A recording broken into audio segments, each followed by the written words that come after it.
प्रिय मित्र, परमेश्वर के संपूर्ण वचन के अगले अध्ययन में हम आपका स्वागत करते हैं। मैंने परमेश्वर का संपूर्ण वचन कहा क्योंकि यह विशेष अध्ययन संपूर्ण पवित्र शास्त्र का एक सर्वेक्षण है। इस सर्वेक्षण ने हमें पवित्र शास्त्र के अय्यूब नामक पुस्तक तक ले आया है। अय्यूब की पुस्तक की रूपरेखा को मैंने बाइबल दर्शक नामक पुस्तक में 3 भागों में विभाजित किया है।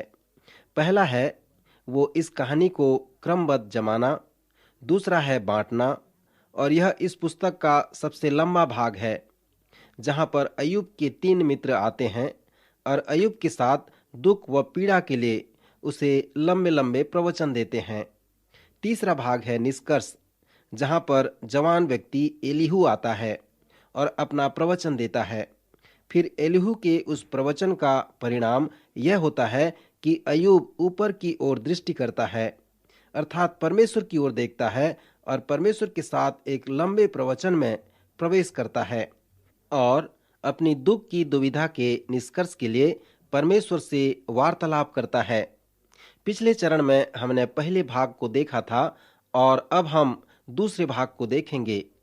यद्यपि दूसरा भाग, जिसे मैं बांटना या प्रवचन देना कहता हूँ, वह इस पुस्तक का सबसे बड़ा भाग है, परंतु मैं इसमें अधिक समय नहीं देना चाहता क्योंकि अय्यूब के 3 मित्र, जिनके विषय मैंने पहले चरण में बताया था कि परमेश्वर हमसे कहता है कि इन तीनों के प्रवचन गलत हैं। ये तीनों के प्रवचन परमेश्वर व अय्यूब के विषय में हैं जो सही नहीं है। परंतु जब हम अय्यूब के प्रवचन को देखते हैं और जब अय्यूब परमेश्वर के विषय में बातें करता है, तब वह सही और उचित निकलता है।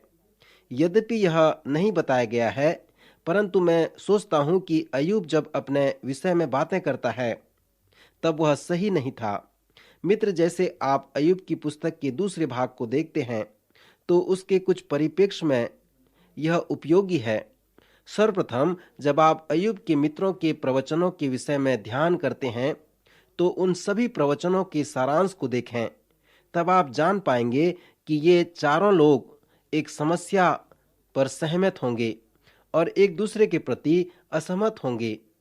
स्मरण करें कि पिछले अध्ययन में मैंने बताया था कि अय्यूब ने जो प्रश्न अपनी पत्नी से पूछा था, वह अय्यूब की पुस्तक का प्राथमिक सत्य व कुंजी है। जब अय्यूब की पत्नी ने अय्यूब से कहा कि परमेश्वर की निंदा कर और चाहे मर जाए तो मर जा, परंतु अय्यूब ने उससे पूछा, क्या हम जो परमेश्वर के हाथ से सुख लेते हैं दुख न लें? मित्र, यह एक गंभीर प्रश्न है। वे सभी चारों लोग सहमत हो गए कि अच्छा व्यक्ति परमेश्वर से अच्छी वस्तुओं की आशा रखता है क्योंकि वह एक अच्छा व्यक्ति होता है।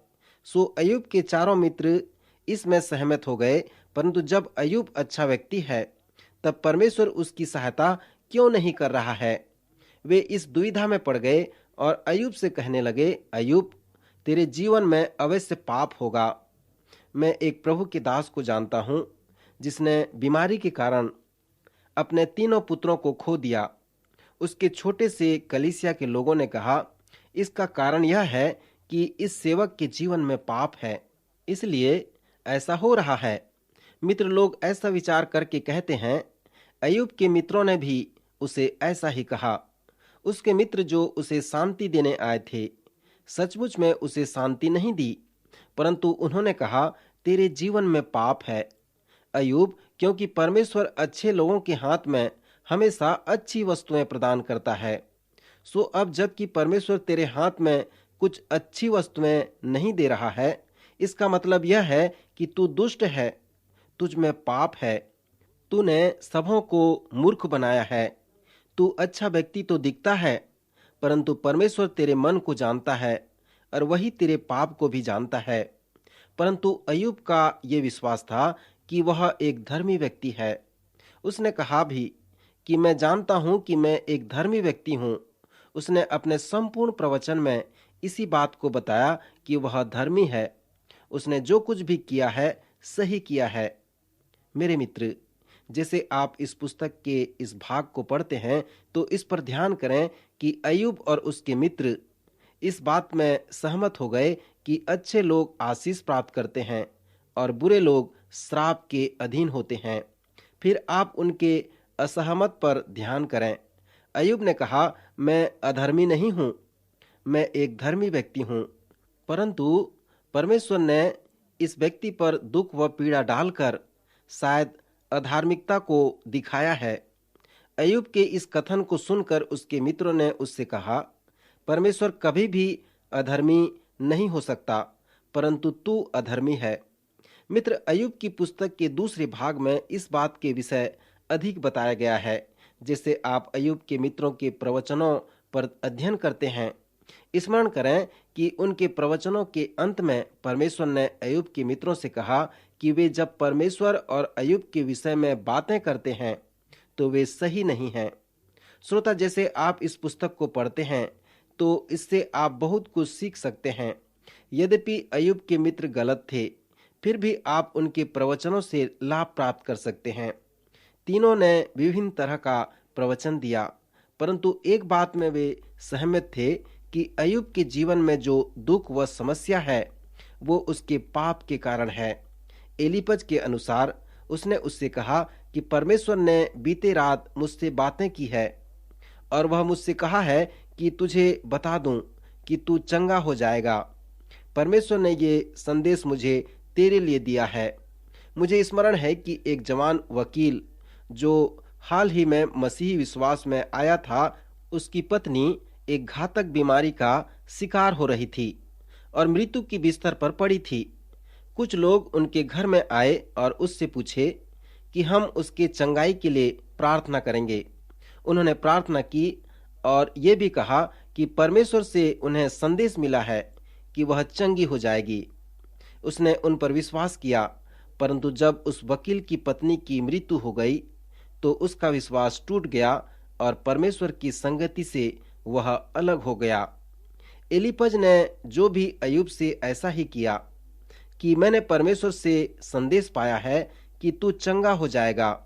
सो इस प्रकार हम देखते हैं कि जब इन तीनों मित्रों ने कहा कि अय्यूब तुम्हारे जीवन में पाप है, तब ये झूठा ठहरे। बिल्दद ने कहा, तेरे बच्चे पापी थे, यद्यपि वे पापी न हो रहते तो परमेश्वर उनके जीवन में ऐसा होने न देता। सोपर जो अय्यूब का तीसरा मित्र था, अयज्ञवाद था। वो एक ऐसा व्यक्ति था जो कहता था, मैं नहीं जानता, तुम नहीं जानते और कोई नहीं जानता। परंतु यह बुद्धिमानी व समझदारी है कि इसके विषय में विचार करें। वो बार बार पूछता था कि क्या तुम जानते हो, क्या कोई जानता है? केवल परमेश्वर जानता है, आप और मैं नहीं जान सकते। अंत में वह इस निष्कर्ष में आया कि अय्यूब ने पाप किया है और क्षमा पाने के लिए उसे पश्चाताप करना जरूरी है। सो इस प्रकार सोपर ने अपने मित्र अय्यूब को शांति दी। जब अय्यूब बोला तब उसने अपने मित्र से कहीं बढ़कर अच्छा उदाहरण दिया। अय्यूब अपने प्रवचन में सही प्रश्न पूछा। उसने अपने प्रश्न के उत्तर को परमेश्वर से सुना था और उस पर विश्वास भी किया था। अय्यूब ने 3 कार्य किया। उसका उदाहरण दुखित व पीड़ित लोगों के लिए एक बड़े आशीष का कारण है। अय्यूब के कुछ प्रश्नों के द्वारा कुछ लोग कहते हैं कि अय्यूब की पुस्तक पवित्र शास्त्र में सबसे पुरानी पुस्तक है। अय्यूब और उसके मित्रों के पास उस समय पवित्र शास्त्र नहीं था और वे नहीं इसके विषय में जान सकते थे। अय्यूब ने प्रश्न पूछा कि क्या मेरे पास ऐसी सामर्थ है कि मैं अपने आप को सहायता कर सकूं? मनुष्य क्या है जो तूने उसकी परीक्षा की और उसके विषय में बहुत सोचा? क्या परमेश्वर देखता है जो मुझ में बीत रहा है? क्या परमेश्वर समय के अनुकूल है? क्यों परमेश्वर ने मुझे गर्भ से बाहर निकाला है जो अपवित्र है? इससे आप पवित्रता की मांग कैसे कर सकते हो? तेरा हाथ ने मुझे तराशा और बनाया है। क्या तूने मुझे फिर से मिट्टी में मिला देगा? फिर इस प्रश्न पर ध्यान करें, जब मनुष्य मरता है तो उसका आत्मा कहाँ जाता है? मित्र, यह एक गंभीर प्रश्न है। क्या मनुष्य मरने के बाद फिर जीवित होता है? वह कहाँ चला जाता है? फिर अय्यूब रो रो कर कहता है, मुझे तो निश्चय है कि मेरा छुड़ाने वाला जीवित है और वह अंत में पृथ्वी पर खड़ा होगा और अपनी खाल के इस प्रकार नाश होने जाने पर भी मैं शरीर में होकर ईश्वर का दर्शन पाऊंगा। मित्र, अय्यूब की पुस्तक में यह एक बड़े, महान व प्रचलित पद है। यहाँ पर अय्यूब मांगता है, ढूंढता है और खटखटाता है। नए नियम में भी प्रभु यीशु मसीह ने अपने चेलों को प्रोत्साहित करके कहा, मांगो तो तुम्हें दिया जाएगा, ढूंढो तो तुम पाओगे और खटखटाओ तो तुम्हारे लिए खोला जाएगा। श्रोता, अय्यूब की पुस्तक में आप देखेंगे कि अय्यूब की दुख व पीड़ा उसे ऐसा प्रेरित किया कि वह मांगता रहा, वह ढूंढता रहा और खटखटाता रहा। सो जब अय्यूब ने ऐसा किया, उसने पाया, उसे दिया गया और उसके लिए द्वार खुल गए, क्योंकि अय्यूब के समक्ष ये प्रकट हुआ कि उसका छुड़ाने वाला जीवित है, जो उसे पृथ्वी पर खड़ा करेगा, और एक ऐसा बिचवाई है जो मनुष्य और परमेश्वर के साथ उसका मेल कराएगा। अय्यूब अभी भी रोकर कहता है, भला होता कि मैं जानता कि वह कहाँ मिल सकता है, तब मैं उसके विराजने के स्थान तक जा सकता। श्रोता मित्र, पुराने नियम का संदेश यही है। प्रभु यीशु मसीह आ रहा है, परंतु भला होता कि मैं जानता कि वह मुझे कहाँ मिल सकता है। सो पुराने नियम का सारांश भी यही है। फिर हम देखते हैं कि अय्यूब के तीनों मित्र उसे समझाने का प्रयास करते हैं कि वह पापी है और उसे पश्चाताप करने की आवश्यकता है, परंतु वे उसे कायल नहीं कर सके। अंत में जब अय्यूब और उसके तीनों मित्र बैठे थे, तो उनके पास एक जवान व्यक्ति एलीहू नाम का आया और कहा, ऊपर की ओर दृष्टि कर। अय्यूब ने ऊपर की ओर दृष्टि किया और परमेश्वर को देखकर उसने परमेश्वर से बातें की। जब अय्यूब ने परमेश्वर से बातें की, तब उसने ये नहीं कहा कि मैं धर्मी हूँ या मैं दुष्ट पापी हूँ। उसने कहा, मैंने कानों से तेरा समाचार सुना था, परंतु अब मेरी आंखें तुझे देखती हैं, इसलिए मुझे अपने ऊपर घृणा आती है और मैं धूल और राख में पश्चाताप करता हूँ। मेरे मित्र, अय्यूब की पुस्तक के संदेश का जो केंद्र है, एलीहू के प्रवचन का उत्तर उस प्रकार से था जिस प्रकार अय्यूब ने अपनी पत्नी को प्रश्न पूछा था कि क्या हम जो परमेश्वर के हाथ से सुख लेते हैं दुख न लें? क्या धर्मी और भक्तिमय लोग परमेश्वर से केवल सुख पाने की आस रखते हैं, दुख नहीं? अय्यूब की पुस्तक का संपूर्ण वचन इस प्रश्न पर आधारित है जिसे अय्यूब ने अपनी पत्नी से पूछा था, और उस प्रश्न का उत्तर एलीहू देता है।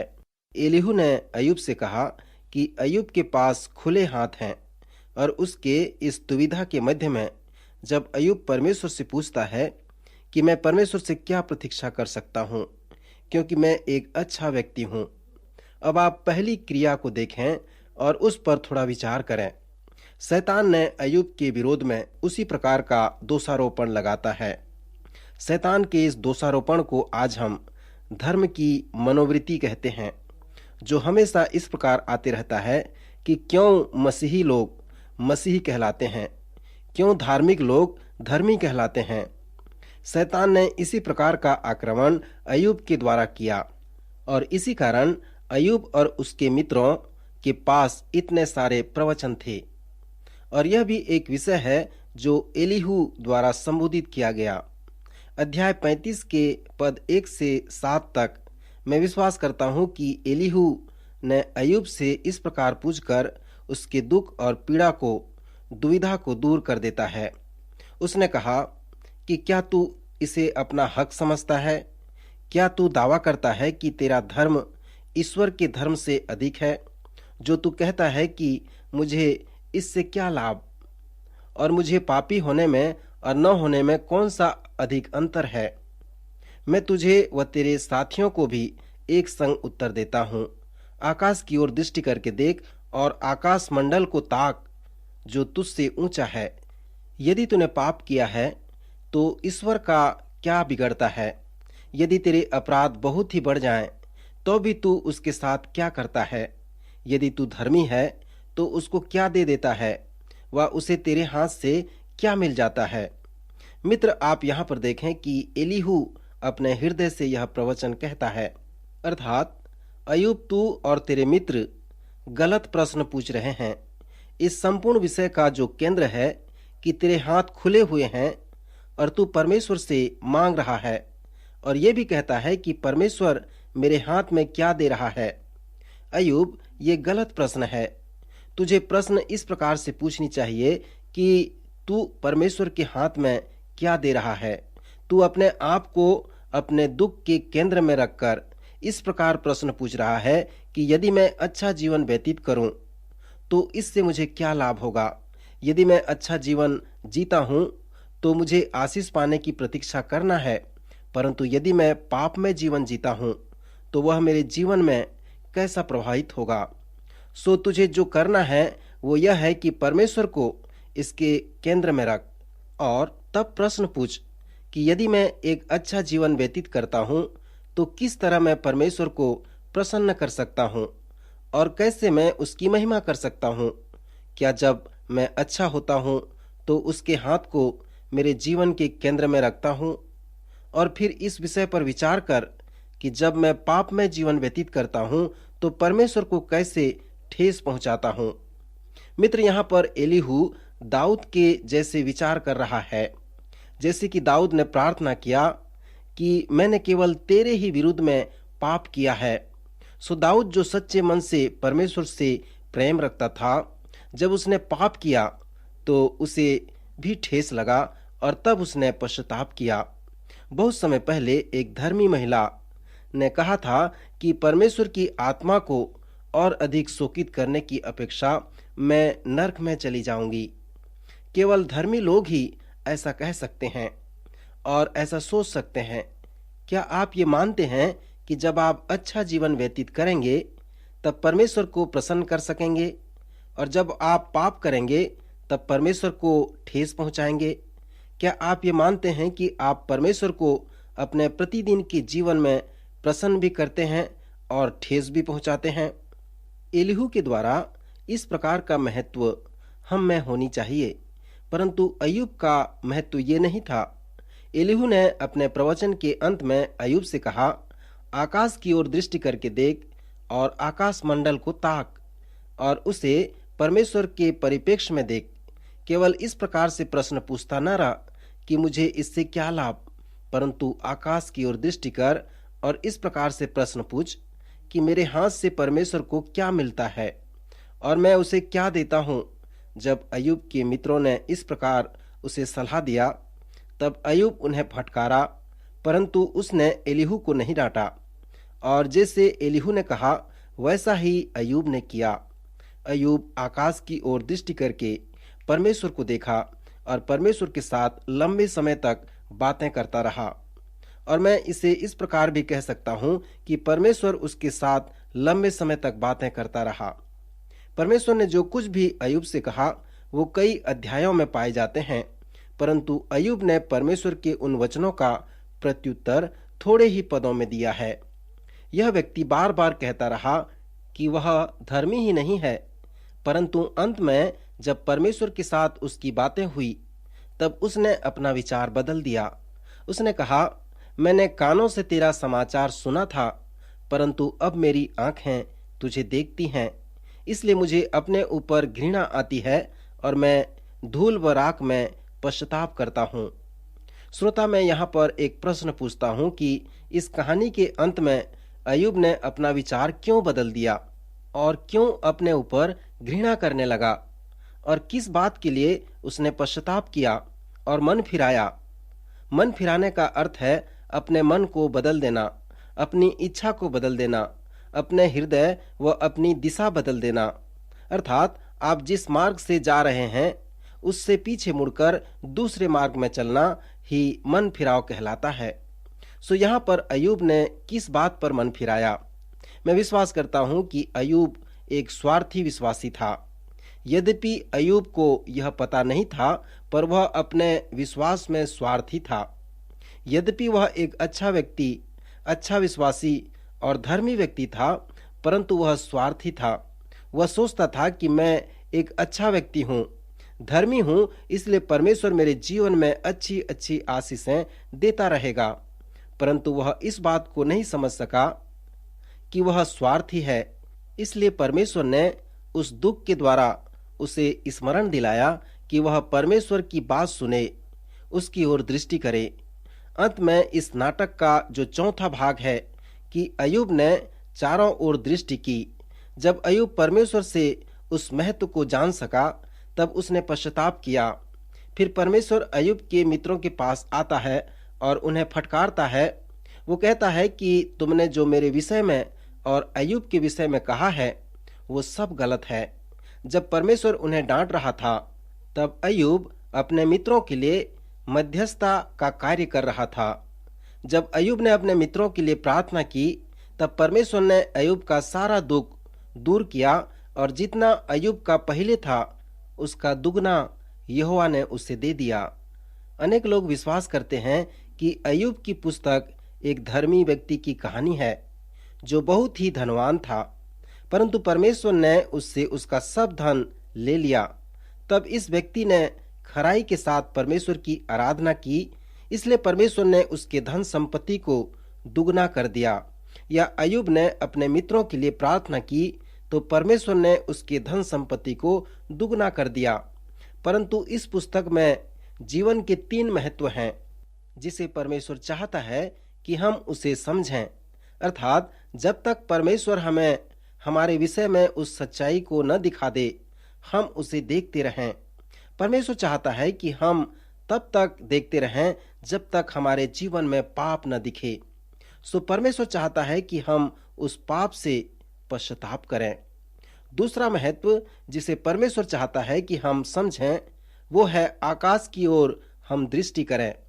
परमेश्वर चाहता है कि उसके परिप्रेक्ष्य में हम आकाश की ओर दृष्टि करके सब कुछ देखें, और परमेश्वर ये भी चाहता है कि हम उसे अपने जीवन के केंद्र में रखें, ताकि हम ये न कह सकें कि इसमें मुझे क्या लाभ है, परंतु हम आकाश की ओर दृष्टि करे रहें और परमेश्वर से कहें कि हे परमेश्वर, मेरे द्वारा तेरी कैसी महिमा हो सकती है।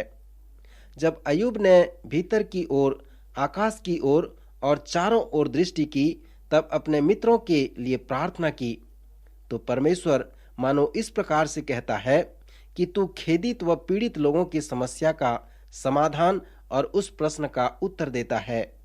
अय्यूब की पुस्तक के अंत में जो सुंदर सत्य के विषय में बताया गया है कि उसका सब कुछ दुगना हो गया। यदि आप कल्पना करें कि उसके पास 7,000 भेड़ बकरियां थीं, वो 14,000 हो गईं। उसके पास 3,000 ऊंट थे जो 6,000 हो गए। सो अय्यूब के पास जितने पहले थे उसका दुगना यहोवा उसे वापस दे दिया, परंतु उसने उसके बच्चों को दुगना नहीं किया। उसके पास जितने बच्चे थे परमेश्वर ने उसे उतना ही दिया, पर क्यों उसने 14 पुत्र और 6 पुत्रियां उसे नहीं दिया? परमेश्वर ने अय्यूब के प्रश्न का उत्तर देते हुए कहा था कि यदि मनुष्य मर जाए तो क्या वह फिर जीवित होगा? जब अय्यूब के भेड़ बकरी, ऊंट बैल मर गए तो वे खत्म हो गए, इसलिए परमेश्वर ने उन्हें दुगना कर दिया। परंतु जब उसके बच्चों की हत्या हुई तो वे नहीं मरे, परंतु वे जीवन के एक दूसरे आयाम में इकट्ठे हुए थे। सो परमेश्वर ने उसे उतने ही बच्चे दिए जितने उसके पास थे। सो परमेश्वर की दृष्टि में वे दुगने थे, क्योंकि उसके पास 7 पुत्र और 3 पुत्रियां स्वर्ग में पहले से थे। सो परमेश्वर ने अय्यूब के प्रश्न का उत्तर दिया कि यदि मनुष्य मर जाए तो क्या वह फिर जीवित होगा? अय्यूब की पुस्तक वह कहानी है जिसमें परमेश्वर एक धर्मी, भक्तिमय व विश्वासी व्यक्ति को उपयोग करता है कि वह दुखों में होकर चले और परमेश्वर के लिए एक औजार बने। उसने प्रार्थना किया कि यह ऐसा नहीं है कि तूने मेरे हाथों में कुछ दे, पर यह ऐसा है कि मैं तेरे हाथों में कुछ देता हूँ। श्रोता मित्र, कभी कभी परमेश्वर आपके व मेरे जीवन में भी दुख को आने देता है। सो यदि आप दुख में हैं, यदि आपके मन में ठेस लगी है, तो कृपया अय्यूब की पुस्तक को पढ़ें। परमेश्वर का वचन आपसे अवश्य बातें करेगा। अय्यूब की तरह परमेश्वर की ओर दृष्टि करके देखें और चारों ओर देखकर प्रार्थना करें। प्रभु इन वचनों द्वारा आपको आशीष दे, आपकी सहायता करे।